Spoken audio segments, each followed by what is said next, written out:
കൂടോത്രം ചെയ്ത് കഴിയുമ്പോൾ ഒരു പ്രോഡക്റ്റ് കിട്ടും നമുക്ക്. അത് ഭസ്മത്തിലോ മഷി രൂപത്തിലോ എന്തെങ്കിലും ആയിരിക്കാം, ചിലപ്പോൾ വെള്ളമായിരിക്കാം. ഇതിനെല്ലാം ഒരു പ്രത്യേക ടൈപ്പ് സ്മെല്ല് കാണും. പ്രത്യേക ബ്ലാക്ക് മാജിക് ചെയ്യുന്ന എല്ലാ വസ്തുക്കളിലും ഈ സാധനം ഉണ്ടാവും. അത് ചിലപ്പോൾ ബ്ലഡ് ഉണ്ടാവും, അതിൻ്റെ അകത്ത് കോഴിയുടെ ബ്ലഡ് ഉണ്ടാവും, ചിലപ്പോൾ മാംസം അരച്ച് ചേർത്തിട്ടുണ്ടാവും. അങ്ങനെ നെഗറ്റീവായിട്ടുള്ള ഒരുപാട് കാര്യങ്ങളുണ്ട്. ഇതിന് ഭയങ്കര വൃത്തികെട്ട സ്മെല്ലാണ്. ഈ സാധനത്തിൻ്റെ സ്മെല്ലും ടേസ്റ്റും മനസ്സിലാവാതിരിക്കണമെന്നുണ്ടെങ്കിൽ അത് മധുരമുള്ള ഭക്ഷണങ്ങളിൽ ആഡ് ചെയ്ത് കൊടുത്താൽ നമുക്ക് തിരിച്ചറിയാൻ പറ്റില്ല. മധുരമായിരിക്കും എന്തിൻ്റെ മുകളിൽ നിൽക്കുന്നത്. ശ്രദ്ധിച്ചു നോക്കിക്കോ, നമ്മളൊരു ഹോട്ടലിൻ്റെ അകത്ത് ഒരു ചീഞ്ഞ ഭക്ഷണം ആണെന്ന് ഉറപ്പ് വരുത്തണമെങ്കിൽ അതിന് ഉപ്പ് കൂടുതലോ ചെക്ക് ചെയ്താൽ മതി. നിങ്ങൾ കഴിച്ച ഭക്ഷണത്തിന് ഉപ്പ് കൂടുതലാണെങ്കിൽ നിങ്ങൾ മനസ്സിലാക്കിക്കോ ആ ഭക്ഷണം പഴകിയതാണ്. അതുകൊണ്ടാണ് ഉപ്പ് കൂടുന്നത്. മനസ്സിലാവുന്നുണ്ടോ? ഇതിന്റെ മറ്റൊരു വശമാണ് മധുരം കൂടിക്കഴിഞ്ഞാൽ അതിന്റെ റിയൽ ടേസ്റ്റ് നമുക്ക് മനസ്സിലാക്കാൻ പറ്റില്ല, റിയൽ സ്മെല്ല് നമുക്കൊരു വശം മനസ്സിലാക്കാൻ പറ്റുന്നില്ല. അതുകൊണ്ട് മധുരം കൂടിയ വസ്തുക്കളിൽ ഇത് ആഡ് ചെയ്ത് കഴിഞ്ഞാൽ നമുക്ക് തിരിച്ചറിയാൻ പറ്റില്ല സാധനം. അപ്പം അതുകൊണ്ട് ശ്രദ്ധിക്കുക. യേശുക്രിസ്തുവിന്റെ മുന്നിൽ പോയി നിന്നുകൊണ്ടോ ശിവൻ ഭഗവാന്റെ മുന്നിൽ പോയി നിന്ന് പ്രാർത്ഥിച്ചുകൊണ്ട് പ്രാർത്ഥിക്കുന്ന ആളുകൾ പോസിറ്റീവ് ആവണമെന്ന് ഒരു നിർബന്ധമില്ല. ഗായത്രി, മനസ്സിലാവുന്നില്ല? നമ്മുടെ തെറ്റുകാരനെ നമ്മൾ ഫസ്റ്റ് കാഴ്ചയിൽ നമ്മൾ എടുക്കുന്നതിന്റെ പ്രശ്നം ഇത് അവൻ്റെ ഉള്ളിലാണ് ഈ പറയുന്ന ഭക്തിയും ഭഗവാനും ഈശ്വരനും ജീസസ് ക്രൈസ്റ്റും എല്ലാം ഇരിക്കുന്നത്. അതല്ലാതെ പുറത്ത് കാണിക്കുന്ന ഗിമ്മിക്കിലല്ല ഈ സാധനം ഇരിക്കുന്നത്. ഇങ്ങനെ കാണിക്കുന്ന അമ്മമാർ എന്ത് ചെയ്യുമെന്ന് പറഞ്ഞു കഴിഞ്ഞാൽ, നമ്മൾ പഞ്ചേന്ദ്രിയങ്ങളുടെ സ്തംഭനത്തിനെ കുറിച്ച് സംസാരിച്ചിരുന്നല്ലോ. അപ്പൊ ഈ പഞ്ചേന്ദ്രിയങ്ങൾ എന്ന് പറയുമ്പോൾ ഇപ്പൊ ത്വക്ക്, നാവ്, ഇതിനെയൊക്കെ എങ്ങനെയാണ് ഈ സ്തംഭന പ്രക്രിയയിലൂടെ ചെയ്യുന്നത്? ഇത് നമുക്ക് എങ്ങനെയാണ് അഫക്റ്റ് ചെയ്യുന്നത്? ശരി, ഈ പഞ്ചേന്ദ്രിയങ്ങൾ നമ്മൾ പറയുമ്പോൾ പോലും അതിനകത്ത് ഓരോ അവയവങ്ങൾ സെപ്പറേറ്റഡ് ആയിട്ട് മാറി നിൽക്കുന്നത്. അതിനകത്ത് ഏറ്റവും ഒന്നാണ് ത്വക്ക് എന്ന് പറയുന്നത്, നമ്മുടെ സ്കിൻ എന്ന് പറയുന്നത്. എൻ്റെ പലപ്പോഴും ക്യാമ്പിൻ്റെ അകത്ത് ഒരുപാട് പൊസഷൻ കേസുകൾ, നെഗറ്റീവ് ഇഷ്യൂസ്, ഓവർ ഇഷ്യൂ ഉള്ള ആളുകളുടെ ഇഷ്യൂസ് അവർ വരാറുണ്ട്. അപ്പോൾ ലാസ്റ്റ് പോലും നമുക്ക് സംഭവിക്കാറുണ്ട്. അപ്പോൾ എന്ത് പറ്റും എന്ന് പറഞ്ഞാൽ ഇവർ പൊസസ്ഡ് ആവും എന്ന് പറഞ്ഞാൽ ഇവർ ഭയങ്കരമായിട്ട് അലറും, കൂവും, വിളിക്കും, ഉപദ്രവിക്കാൻ ശ്രമിക്കും. ഒരു 3-4-5 പേര് കൂടി ചേർന്ന് പിടിച്ചാലേ ഇവർ പിടിച്ചു നിർത്താൻ പറ്റുള്ളൂ. അതിനുശേഷമാണ് നമുക്ക് കർമ്മം ചെയ്തെടുക്കുന്നവർ. ഈ സമയത്ത് ഇവരുടെ ശരീരത്തെ ആരാണോ ടച്ച് ചെയ്യുന്നത് ആ ടച്ച് ചെയ്യുന്ന ആളുകൾക്ക് ചൊറിച്ചിൽ അനുഭവപ്പെടാൻ തുടങ്ങും. ടച്ച് ചെയ്യുന്ന ആരൊക്കെയാണോ അനുഭവപ്പെടുക എന്ന് പറഞ്ഞാൽ ഇവരുടെ വിയർപ്പ് മറ്റുള്ള ആളുകളുടെ ബോഡിയിലോട്ട് സ്പ്രെഡായി കഴിഞ്ഞാൽ ഈ വിയർപ്പിൻ്റെ അകത്ത് ഈ പറയുന്ന സിവിയർ ആയിട്ടുള്ള നെഗറ്റീവ് എനർജിയുടെ പ്രസൻസ് ആണ് പലപ്പോഴും അതിനകത്ത് വരുന്നത്. ആ എനർജി വേരിയേഷൻ സംഭവിക്കുമ്പോൾ തന്നെ ഒരു കുടിവെള്ളമാണെങ്കിൽ പോലും അതൊരു പോയിസണിങ് ആയിട്ട് മാറും. ഓക്കെ, അങ്ങനെ സംഭവിക്കുമ്പോൾ ഈ ത്വക്ക് ചൊറിയാൻ തുടങ്ങും. ഒരുപാട് അനുഭവമുള്ള ആൾക്കാരുണ്ട് നമ്മുടെ കൂടെ. പലപ്പോഴും നമ്മൾ ഗ്ലൗസ് ഇട്ടിട്ടോ അല്ലെങ്കിൽ മറ്റൊരു രീതിയിൽ നമ്മൾ ഇതിനെ കൺട്രോൾ ചെയ്ത് പിടിക്കാറ്. അപ്പോൾ ഒന്ന് ആലോചിച്ച് നോക്കൂ, ഇതിൻ്റെ ഒപ്പം തന്നെ നിങ്ങളുടെ സ്കിന്നിൻ്റെ അകത്ത് നിങ്ങൾക്ക് സിവിയർ ആയിട്ടുള്ള പ്രശ്നങ്ങൾ നിങ്ങൾക്ക് അനുഭവിക്കുന്നു നിങ്ങൾ മനസ്സിലാക്കിക്കോ. നിങ്ങൾക്കെതിരെ നല്ല കടുത്ത രീതിയിൽ വേണ്ടപ്പെട്ട ആരൊക്കെയോ കൂടോത്രം ചെയ്ത് വെച്ചിട്ടുണ്ട്, അതല്ലെങ്കിൽ ഇത്തരത്തിലുള്ള നെഗറ്റീവായ കർമ്മങ്ങൾ ചെയ്ത് വെച്ചിട്ടുണ്ടെന്നാണ് അതിൻ്റെ അർത്ഥം. അപ്പോഴും നിങ്ങൾ മനസ്സിലാക്കേണ്ടത് എന്താണെന്ന് പറഞ്ഞു കഴിഞ്ഞാൽ ആദ്യം നിങ്ങൾ ഡോക്ടറെ പോയി കൺസൾട്ട് ചെയ്യണം. ഇപ്പോൾ കഴിഞ്ഞ പ്രാവശ്യം എൻ്റെ ക്യാമ്പിലോട്ട് വന്ന് ചേച്ചി 8 വർഷമായി അനുഭവിക്കുന്നു. ഡോക്ടറെ കാണാത്ത ഡോക്ടറില്ല, ഹോമിയോ, ആയുർവേദം എല്ലാ ഡോക്ടേഴ്സിനും കണ്ടു, പല രീതിയിലുള്ള ട്രീറ്റ്മെൻറ്റുകൾ എടുത്തു, ഒരു രക്ഷയില്ല. എന്താ പ്രശ്നം? ചൊറിച്ചൽ, അതായത് സ്കിൻ ഇങ്ങനെ തടിച്ചു വരും. ഇതാണ് പ്രശ്നം. അത് ഒന്നെങ്കിൽ അർദ്ധരാത്രി സമയത്തോ അല്ലെങ്കിൽ വെളുപ്പിനോ അല്ലെങ്കിൽ ചില സമയങ്ങളിൽ മാത്രമാണ് ഈ സാധനം കയറി വരുന്നത്. നമ്മൾ വിചാരിക്കുന്ന എന്തെങ്കിലും അലർജി അങ്ങനെ അങ്ങനെ വിചാരിക്കുള്ളൂ. ഇപ്പൊ നമ്മളൊരു പൊടി വന്ന് വീണോ നമ്മൾ അലർജിക്ക് 8 വർഷമായിട്ടുള്ളതാണ് പ്രശ്നം. 1, 2, 3 വട്ടമായിട്ട് അനുഭവിക്കുന്നവരുടെ കാര്യമല്ല ഞാൻ പറയുന്നത്. ഞാൻ ഈ പറയുന്ന പ്രശ്നങ്ങൾ നിരന്തരം വർഷങ്ങളായിട്ട് അനുഭവിക്കുന്നുണ്ടെങ്കിൽ മാത്രമേ നിങ്ങൾ ഇത് ഞാൻ പറയുന്ന കാര്യമാണെന്ന് ഉറപ്പിക്കാവൂ. അല്ലെങ്കിൽ നിങ്ങൾ ഒരു കാരണവശാലും ഉറപ്പിക്കരുത്. അത് മെഡിക്കൽ കണ്ടീഷൻ ആവാം. മെഡിക്കൽ കണ്ടീഷനെ കയറിയിട്ട് നമ്മൾ നേരെ കയറി ഈ കൂടോത്രം മന്ത്രവാദത്തിലോട്ട് കൺവേർട്ട് ചെയ്യരുത്. നമുക്കത് ദോഷം ചെയ്യും. അസുഖം മാറില്ല, സിവിയറായി പോകുന്നു മാത്രമേ ഉള്ളൂ. അപ്പോൾ ഈ പറയുന്ന ചില സമയങ്ങളിലാണ് ഈ ഇഷ്യൂസ് വരുന്നത്. പ്രത്യേകിച്ച് കറുത്ത വാവസ സമയത്ത് ഇത്തരത്തിലുള്ള ഇഷ്യൂസ് കയറി വരാറുണ്ട് പല ആളുകൾക്കും. അവരുടെ ബോഡി മുഴുവനും തടിച്ച് പൊങ്ങും. ഇവരിനി അമ്പലത്തിലെ പ്രസാദം കഴിക്കുകയോ ഇനി പള്ളികളിൽ പോയി പ്രാർത്ഥിക്കുകയോ അല്ലെങ്കിൽ സ്പിരിച്വൽ ആയിട്ടുള്ള ഏതെങ്കിലും സ്ഥലങ്ങളിൽ പോവുകയോ ചെയ്താലും ഇവർക്ക് ഇറിറ്റേഷൻ സംഭവിക്കും. ശരിക്കും എന്തായിരിക്കും അതിന് പിന്നിലുള്ള കാര്യം എന്തായിരിക്കും? അതായത് ഗായത്രിക്ക് ഇപ്പം ഞാനീ പറഞ്ഞതുപോലെ ഒരു പ്രശ്നം അനുഭവിക്കുന്ന ഒരു കുട്ടിയാണെന്ന് വിചാരിക്കുക. ശരീരത്തിൽ ഈ പറയുന്ന ചൊറിച്ചിൽ അനുഭവപ്പെടുന്നുണ്ട്. ഗായത്രി എല്ലാത്തിൻ്റെയും അവസാനമാണല്ലോ സ്പിരിച്വാലിറ്റി, ദൈവം എന്ന് പറയുന്ന കൺസെപ്റ്റ് നമുക്ക് വരുന്നത്. അതായത് മെഡിസിനും കഴിഞ്ഞു, സൈക്കാട്രിയും കഴിഞ്ഞു, എല്ലാം കഴിഞ്ഞിട്ട് അവസാനം ഒരു ഗതിയില്ലാത്തവൻ വിളിക്കുന്ന ഒരു അവസ്ഥയാണ് നമ്മൾ ദൈവത്തിനെ വിളിക്കുന്ന പല ആളുകളും. അവിടെ വന്ന് ഗായത്രി നിൽക്കാണ്. ഗായത്രി നിന്നിട്ട് എല്ലാ അമ്പലങ്ങളിലും പോയിട്ട് എല്ലാ പള്ളികളിലും പോയി പ്രാർത്ഥിക്കുക. ഗായത്രിക്ക് ഇഷ്യൂ മാറുന്നില്ല. ഓക്കെ, ഗായത്രി അടുത്ത നിമിഷം എന്തായിരിക്കും ചിന്തിക്കുന്നത്? ഇതെന്തിനാ ദൈവോനി, എൻ്റെ ഒരു പ്രശ്നം മാറുന്നില്ല, ഞാൻ അമ്പലത്തിൽ വന്നു, കാര്യങ്ങൾ ചെയ്തു.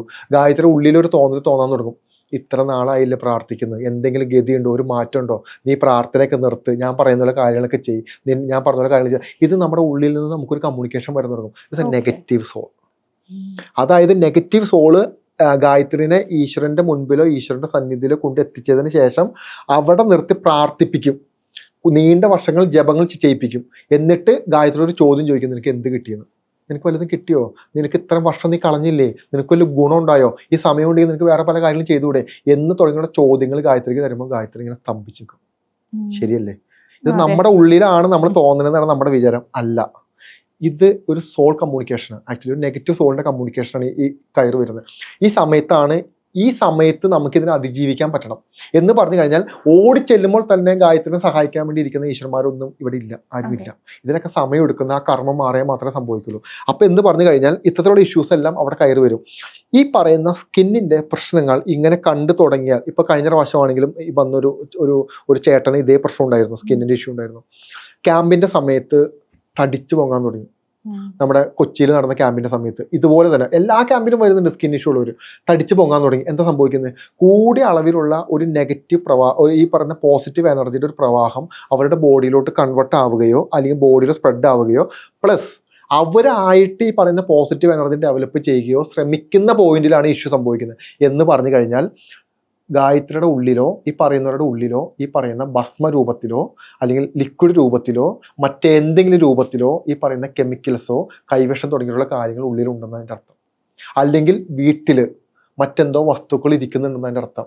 ഇതിനെ എന്നെടുത്ത് പുറത്ത് കളയുന്നു, ഈ ശരീരത്തിൽ നിന്ന് എന്നിത് റിമൂവ് ചെയ്യുന്നു, അന്നീ പ്രശ്നങ്ങൾ മാറും.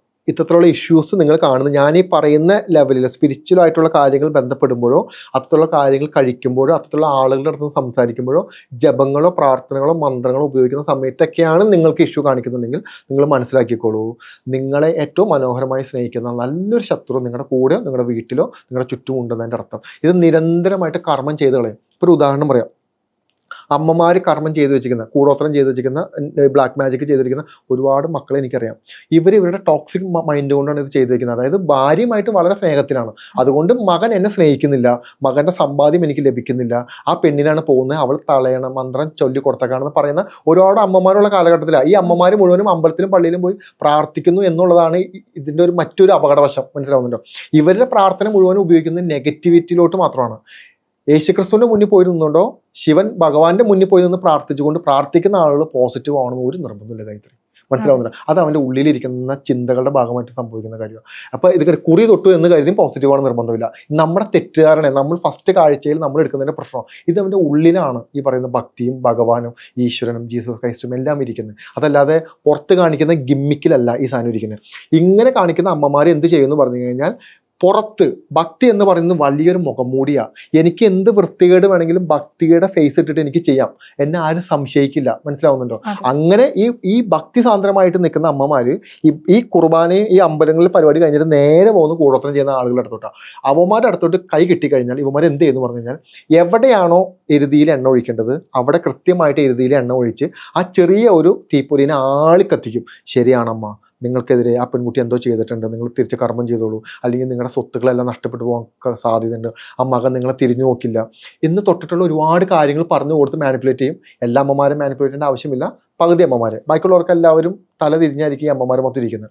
ഇവരുടെ അടുത്ത് കൃത്യമായ പൊടികളോ ഭസ്മങ്ങളോ മറ്റെന്തെങ്കിലും കാര്യങ്ങൾ ഇത്തരത്തിലുള്ള എനർജൈസ് ചെയ്ത് ഇവരുടെ കയ്യിൽ കൊടുത്തു വിടും. ഇവർ നിരന്തരം വർഷങ്ങളായിട്ട് സ്വന്തം മകനും മരുമോൾക്കും ഈ കർമ്മങ്ങൾ ഈ പറയുന്ന ഭസ്മങ്ങൾ കൊടുക്കുന്ന ഒരുപാട് അമ്മമാരെ എനിക്കറിയാം.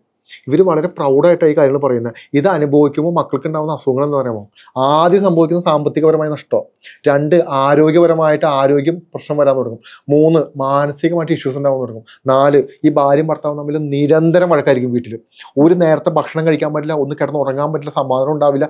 ഇതുമൂലം കുഞ്ഞുങ്ങൾ പ്രശ്നത്തിലായിരിക്കും. മനസ്സിലാവുന്നുണ്ടോ? ഇത്ര അതായത് നമ്മൾ ചിന്തിക്കുമ്പോൾ ഞാനും എൻ്റെ ഭാര്യയും തമ്മിൽ ഒരു പ്രശ്നമില്ല, പക്ഷെ എങ്ങനെ പ്രശ്നങ്ങൾ ഉണ്ടാവുന്നു ഒരു മനസ്സിലാവുന്നില്ല. എവിടെ നിന്നോ പ്രശ്നങ്ങൾ വരുന്നു.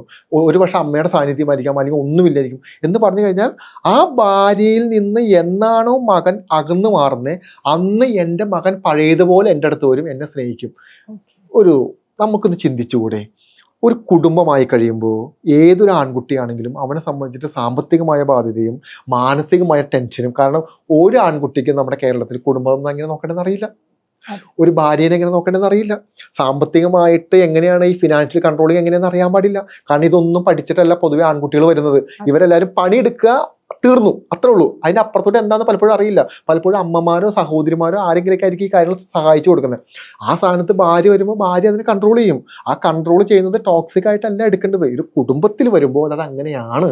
അപ്പോൾ അതിനെ ഈ നെഗറ്റീവായ ഇത്തരത്തിലുള്ള കാര്യങ്ങൾ സംഭവിക്കുമ്പോൾ അതിനെ നെഗറ്റീവായിട്ട് എടുത്ത് ഈ നെഗറ്റീവ് കർമ്മങ്ങൾ ചെയ്യാൻ പോകുമ്പോൾ പറ്റുന്നത് എന്താണെന്ന് പറഞ്ഞു കഴിഞ്ഞാൽ സ്വന്തം മകൻ്റെ ശരീരം നഷ്ടപ്പെടുന്നത്, ആരോഗ്യം നഷ്ടപ്പെടുന്നത് നിങ്ങൾ ഒരു കാരണവശാലും ചെയ്യരുത്. പലപ്പോഴും ഞാൻ ആദ്യം പറയാറുണ്ട്, ഒന്നെങ്കിൽ പാൽപ്പായസോ ഉണ്ണിയപ്പോ നെയ്യപ്പോ തുടങ്ങിയിട്ടുള്ള ഏതെങ്കിലും ഈ അമ്പലങ്ങളിൽ കിട്ടുന്ന പ്രസാദങ്ങളിലോ ഒക്കെ ആയിരിക്കും സാധനം കൊണ്ടുതരുന്നത്. രണ്ടാമത്തെ കാര്യം, നിങ്ങളുടെ ശത്രുവായ ഒരു അമ്മായിമ്മ അമ്മായപ്പൻ നിങ്ങളുടെ വീട്ടിലോട്ട് ഇടയ്ക്കിടയ്ക്ക് വന്ന് നിങ്ങൾക്ക് വളരെ സ്നേഹത്തോടെ ഭക്ഷണം വാരിക്കോരി കഴിപ്പിച്ചിട്ടാണ് നിങ്ങളുടെ വീട്ടിൽ നിന്ന് പോകണമെന്നുണ്ടെങ്കിൽ നിങ്ങൾ സൂക്ഷിച്ചോ, നിങ്ങൾക്കിട്ടുള്ള പണിയാണത്.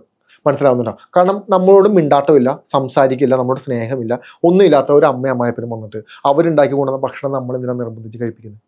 നമുക്ക് വേണമെങ്കിൽ കഴിച്ചാൽ പോരെ. അവര് നമ്മൾ കഴിച്ചു എന്ന് ഉറപ്പ് വരുത്തിയിട്ട് അവരോടൊന്ന് പോവുള്ളൂ. അതെന്തിനാ? ഇതെന്തുകൊണ്ട് ഈ മധുരമുള്ള ഐറ്റംസ് തന്നെ ചൂസ് ചെയ്യുന്നത് ഇതേപോലെയുള്ള കാര്യങ്ങൾ? ഇത്തരത്തിലുള്ള കാര്യങ്ങൾ ഇപ്പൊ ഞാൻ ഈ പറയുന്ന പോലെ കൈവശം പോലത്തെ ഇത്തരത്തിലുള്ള കെമിക്കൽസ് ഈ കൂടോത്രം ചെയ്ത് കഴിയുമ്പോൾ ഒരു പ്രോഡക്റ്റ് കിട്ടും നമുക്ക്. അത് ഭസ്മത്തിലോ മഷി രൂപത്തിലോ എന്തെങ്കിലും ആയിരിക്കാം, ചിലപ്പോൾ വെള്ളമായിരിക്കാം.